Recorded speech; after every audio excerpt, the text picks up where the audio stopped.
అందరికీ నమస్కారం. ఐపీఎల్ 2026లో మరో high scoring thriller. Punjab Kings unstoppable అనుకున్నారంతా. కానీ రాజస్థాన్ రాయల్స్ మాస్టర్ క్లాస్ చేజింగ్తో పంజాబ్ విన్నింగ్ స్ట్రీక్కు బ్రేక్ పడింది. 226 పరుగుల టార్గెట్ను రాజస్థాన్ ఎలా కొట్టింది? చివరిలో డొనోవర్ ఫెరారా చేసిన మ్యాజిక్ ఏంటి? Let's analyse. ముందుగా బ్యాటింగ్ చేసిన పంజాబ్ కింగ్స్ ఒక భారీ స్కోర్ను సెట్ చేసింది. ఓపెనర్ ప్రభ్సిమ్రాన్ సింగ్ 59 పరుగులతో నిలకడగా ఆడితే ఆఖరులో మార్కస్ స్టోయినిస్ అసలైన విధ్వంసం చూపించాడు. కేవలం 22 బంతుల్లో 62 పరుగులు, 280 స్ట్రైక్ రేట్తో బౌండరీల వర్షం కురిపించడంతో పంజాబ్ 222 పరుగులు సాధించింది. ములాన్పూర్ స్టేడియం మొత్తం పంజాబ్ నామస్మరణతో మారుమోగిపోయింది.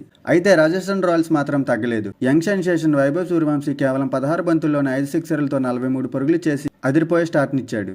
ఆ తర్వాత యశస్వి జైస్వాల్ 51 రన్స్తో ఇన్నింగ్స్ ముందుకు తీసుకువెళ్లాడు. కానీ మధ్యలో యుజ్వేందర్ చాహల్ తన పాత జట్టుపై 3 వికెట్లు తీసి రాజస్థాన్ను కాస్త ఇబ్బంది పెట్టాడు. సరిగ్గా అప్పుడే డొనోవర్ ఫెరారా మరియు ఇంపాక్ట్ ప్లేయర్ శుభం దుబే చెలరేగిపోయారు. ఫెరారా 26 బంతుల్లో 52 పరుగులు చేస్తే దూబే 12 బంతుల్లో 31 పరుగులు చేసి మ్యాచ్ను లాగేసుకున్నారు. మరో 4 బంతులు మిగిలి ఉండగానే రాజస్థాన్ రాయల్స్ ఘన విజయం సాధించింది. పంజాబ్ బౌలింగ్ చివరిలో తేలిపోయిందా లేక రాజస్థాన్ బ్యాటింగ్ గ్రేట్నెస్సా?